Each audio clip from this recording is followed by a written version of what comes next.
ele fala das 7 trombetas, você tem 7 pragas. Aí tem um miolo de tudo, que é Apocalipse capítulo 12 a 14. Tá.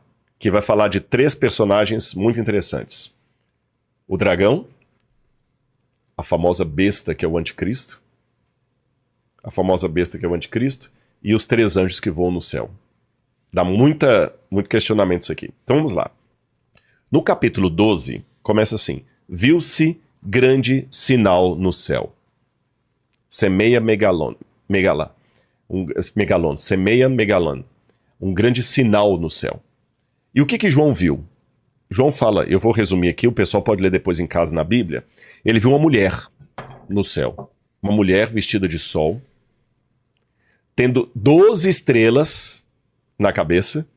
12 estrelas na cabeça. 12 tribos? Do povo de Deus. Ah, o povo de Deus. E uma lua debaixo dos pés. Eu acho que tem uma foto da mulher aí, olha lá. Uma representação, de novo, inteligência artificial. João viu mais ou menos isso aí. Olha lá, presta atenção na mulher, os detalhes dela. Ela tem 12 estrelas na cabeça, tá bem? 12 estrelas na cabeça. Ela está vestida de sol. Aí não representa bem a inteligência artificial, mas quer dizer, ela está brilhante. É. E ela tem a lua debaixo dos pés. E olha que ela tá com um barrigão ali, olha. Grávida. Porque ela tá grávida. E a Bíblia fala que ela gritava com fortes dores porque ela ia dar à luz. O que é que eu falei lá? O princípio das dores, que eram dores de contração de parto. É. Na mentalidade judaica do Antigo Testamento, a mulher sempre representou o povo de Deus. Sempre foi o povo de Deus. Há várias passagens. Por exemplo, Cantares. Olha, presta atenção nos detalhes. A mulher tinha, vamos pegar os símbolos dela. Na cabeça, uma coroa de 12 estrelas. Debaixo dos pés, a lua. E ela estava vestida de sol. Quando a gente viu os 3 sinais siderais antes da volta de Jesus, que a gente leu em Mateus 24 e também nas trombetas, fala assim: o sol tornou-se negro, a lua não deu sua claridade, as estrelas caíram do firmamento. Exato. Os mesmos elementos estão ali. Quando a gente vai, por exemplo, a Cantares capítulo 6, versículo 10, olha como é que Cantares capítulo 6, versículo 10, olha como é que Salomão fala da sua amada, que para muitos é um símbolo do povo de Deus. Quem é esta que aparece como a alva do dia, bonita como a lua, pura como o sol, impressionante como um exército com bandeiras? Tá vendo? Ou seja, os mesmos elementos. Quando você vai ao livro do Gênesis, o José do Egito, que é uma história bonita, você põe um pouquinho para mim? Claro. Obrigado. José do Egito, ele tem um sonho. Obrigado. E ele sonha com o pai, a mãe e os irmãos dele se prostrando diante dele. E no sonho ele diz que viu o sol, a lua e 12 estrelas.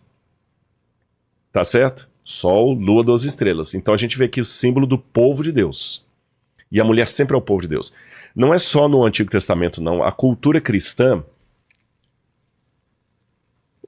sempre interpretou a mulher como símbolo do povo de Deus. Tanto é que na Idade Média os teólogos católicos falavam muito do mistério da casta meretrix. Eu vou desenvolver esse assunto daqui a pouquinho. Traduzindo literalmente, casta meretrix seria a pura prostituta. Para não falar o nome feio aqui. Sim. Você entendeu? A pura prostituta, mas é prostituta, ela não é ou virgem prostituta, não faz assim, casta pode ser virgem também, né? Embora você tenha virgo em latim, casta é aquela mulher que nunca teve relação sexual. Ou ela é casta ou ela é meretrix, não tem como ser casta e prostituta. É as duas coisas. Por quê? O povo de Deus tem um lado dele que ele fica fiel, que é puro, e tem um lado do povo de Deus que corrompe. Por isso que fala da casta meretrix na teologia católica, que está correto. Então, no judaísmo, eles sempre entendiam que Israel iria dar a luz ao Messias. Lá no Mar Morto, nos manuscritos encontrados naquela caverna que você viu, fala muito isso de Israel sofrendo dores de parto para dar a luz ao Messias. E é o que tudo indica de alguns documentos judaicos e da interpretação cristã, o povo de Deus sofre dores de parto 2 vezes. Para que o Messias venha uma primeira vez e para que o Messias venha uma segunda vez. Na primeira vez ele vem humilde montado no jumentinho. Na segunda ele vem com poder e grande glória nos céus. A segunda volta de Cristo não vai ser Do outra face, ele vai vir. Ele vai vir brabão. Vai vir eu até gaguejei. brabão. Brabão.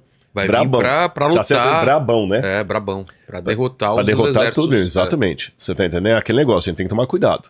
Tinha um vendedor de livros que vendia livro de porta em porta, e um dia ele entrou numa casa e viu uma placa assim, cuidado, cachorro bravo. Eu não entendo, isso aqui não tem medo, não.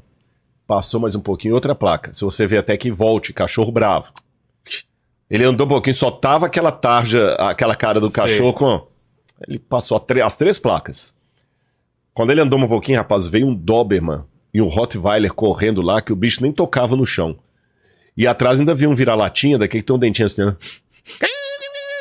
Quando ele viu os 3 cachorros vindo, ele desesperado, ele correu, largou pasta para um lado, prospecto por outro, e a primeira árvore que ele tinha, ele subiu, e a árvore ainda tinha aquele espinheiro de Cristo embaixo, que ele rasgou todo, machucou todo, mas na adrenalina, todo machucado em cima da árvore. Quando ele chegou lá em cima da árvore, os cachorros latindo lá embaixo, ele encontrou uma 4ª placa que dizia, idiota, você foi avisado lá embaixo.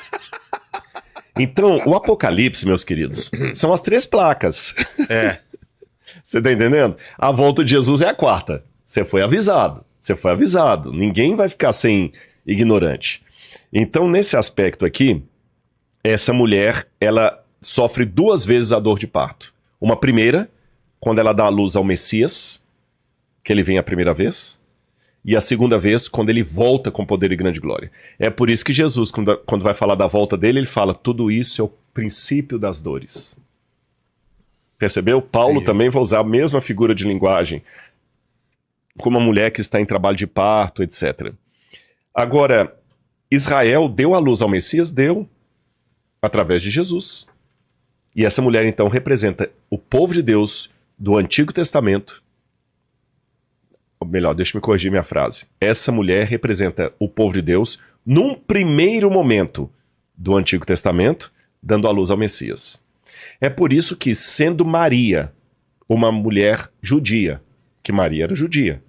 Maria era judia. Sendo Maria uma mulher judia da tribo de Judá, que dá à luz a Jesus, e ela é perseguida por um tirano chamado Herodes, que mata todas as criancinhas de Belém, que queria achar a criança para matar, esse quadro é revivido por João aqui. Porque João fala que vê a mulher vestida de sol, e ela está sendo perseguida por um dragão. Tem a imagem do dragão aí? Olha a imagem do dragão. Eu vou ler enquanto ele coloca a imagem assim. Viu-se também outro sinal no céu, e eis um dragão grande, vermelho, com 7 cabeças e 10 chifres, e nas cabeças 7 coroas. A sua cauda arrastou a 1/3 parte das estrelas do céu, as quais lançou para a terra. E o dragão se deteve diante da mulher que estava para dar à luz, a fim de devorar o filho dela quando nascesse. Deixa eu explicar uma coisa aqui antes de continuar. Existe uma... Conseguiu colocar o dragão? O dragão diante da mulher para devorar o filhinho dela que está para nascer. Estão vendo aí? Olha, a inteligência artificial hoje faz tudo, né? Existe uma coisa também para o pessoal entender, chama-se Midrash. Parece até bolacha de chocolate, né? Midrash. Comam bolachas Midrash. Bolachas Midrash, feita do mais puro leite de coco. Midrash, na verdade, vem do hebraico darash, ou derash, que significa interpretar. Uma das maneiras que Deus tinha de revelar a profecia para o povo era misturar a história do povo de Deus com a história do Messias de Deus. Por isso que em Isaías capítulo 53, ele fala do Eved Adonai, do servo de Deus que sofre, e parece às vezes que você está lendo sobre Israel, às vezes é sobre o Messias. Lá no Novo Testamento, o profeta fala o seguinte, e Jesus saiu do Egito para que se cumprisse o que fora dito por intermédio do profeta. Do Egito chamei meu filho. Mas ali no Antigo Testamento, o Egito chamei meu filho, eu chamei Israel do Egito. Mas aqui ele fala, e chamei o Messias do Egito. Por que isso? É porque Deus se importa tanto conosco que a nossa história também é a história dele. De dor e sofrimento.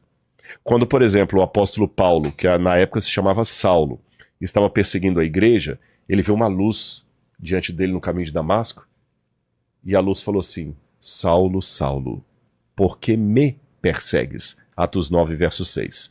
Curioso, Paulo não estava perseguindo Jesus, ele estava perseguindo a igreja. Mas ele falou, por que me persegue? Seria mais ou menos como se alguém fizesse mal pro Noah, e você vai lá tirar satisfação.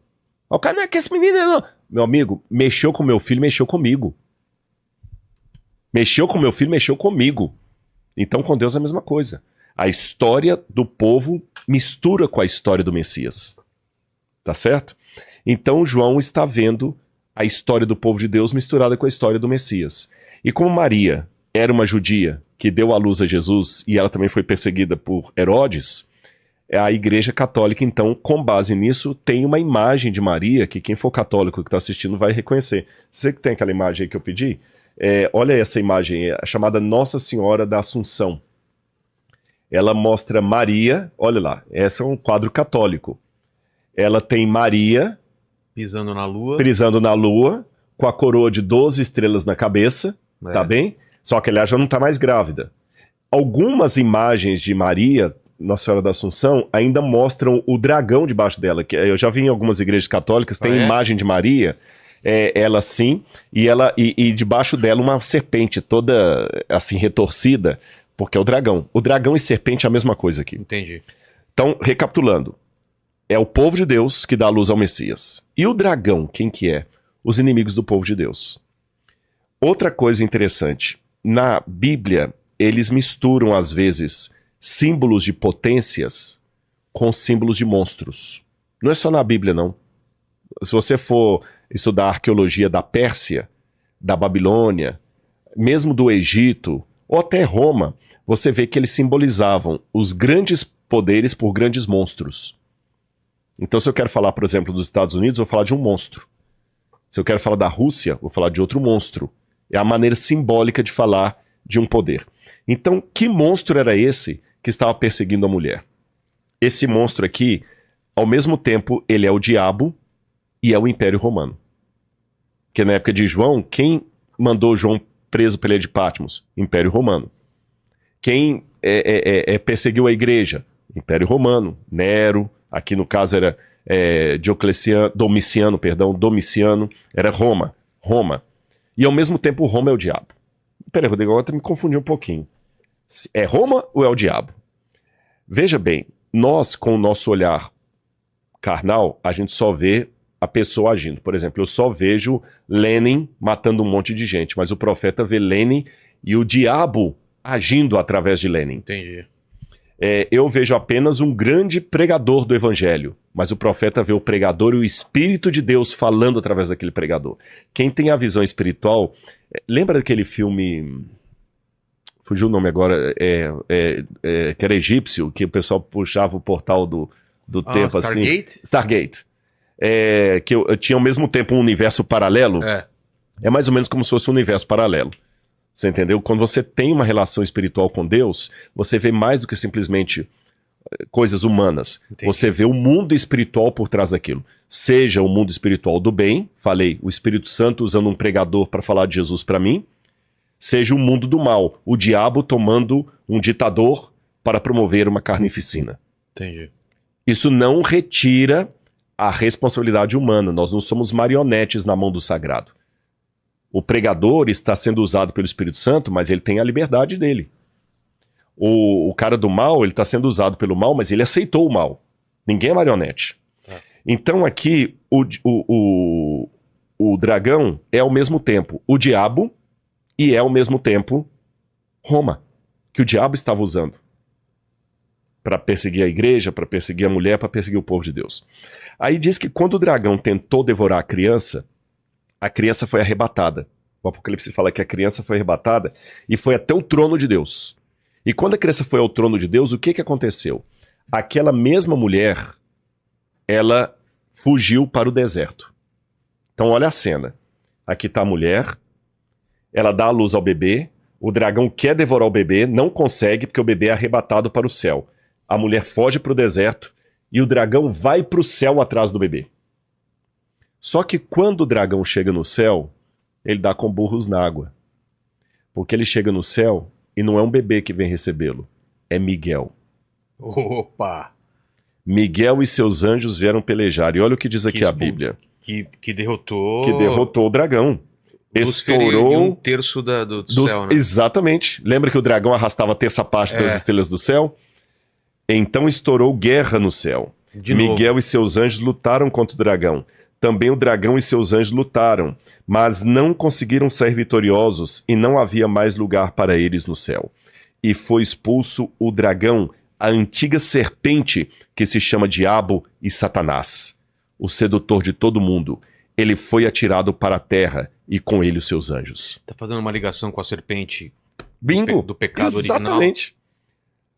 E olha que interessante, se a gente lembrar do pecado original, a gente lembra 3 coisas que estão ligadas aqui. A Bíblia, ela conversa, essa intertextualidade, a Bíblia, os capítulos conversam. Lá no Éden, você tinha uma mulher. Certo. E uma serpente. A serpente falou com a mulher, vocês serão iguais a Deus. Não foi o que a serpente falou? Se comer do fruto, vocês vão ser iguais a Deus. Interessante que aqui, o ser que combate a serpente no céu e a expulsa, chama-se Miguel. Sabe o que significa Miguel? Não. É um nome em hebraico. Mi, em hebraico, é quem. Mi pode ser quem ou de onde, mas aqui no caso é quem. Então, Mi-ra-el. Quem é como Deus? Que é uma pergunta retórica. Ninguém. Entendi. Miguel significa em hebraico, Mi-ra-el, ninguém é como Deus. Porque seria uma resposta para seria uma resposta para o Lúcifer, para a serpente. Essa passagem, o nome Miguel, desmente a fala da serpente. Vocês serão iguais a Deus. Não, Exato. ninguém é como Deus. Quem é como Deus? E mais, lá ele prometeu, eu colocarei inimizade entre você e a descendência da serpente. Entre o seu descendente, Eva, e a serpente. Qual? O que quer dizer isso? Vamos lá. Vamos ler primeiro o texto de Gênesis, capítulo 3, onde Deus falou essa promessa para Eva logo depois da queda. Que isso aqui é lindo, porque Eva foi a primeira a comer do fruto, depois que Adão comeu. Então, como ela comeu do fruto, Deus deu uma esperança. Deus falou o seguinte, Eva, você comeu do fruto, mas será do ventre de uma mulher que virá a salvação. Por isso que o nome Eva significa em hebraico Ava, aquela que traz a vida. Ah, é? Olha que interessante. Aquela que trouxe a desgraceira, porque ela comeu primeiro do fruto, ela também vai trazer a vida. E Deus prometeu para ela assim, olha. Só ler aqui, ó. Porém inimizade, quando Deus falou para a serpente, que é o dragão. Porém inimizade entre você e a mulher. Porém inimizade entre você e a mulher. Mulher é povo de Deus. O dragão está durante toda a história tentando destruir a mulher, que é o povo de Deus. Entre a sua descendência... De quem? De Eva. Perdão, entre a sua descendência da serpente. E o descendente dela, da mulher. Tá falando de Cristo? De Cristo. Esse lhe ferirá a cabeça, e você lhe ferirá o calcanhar. Então, serpente... eu vou colocar inimizade entre a sua descendência e o descendente da mulher. Esse vai ferir o calcanhar.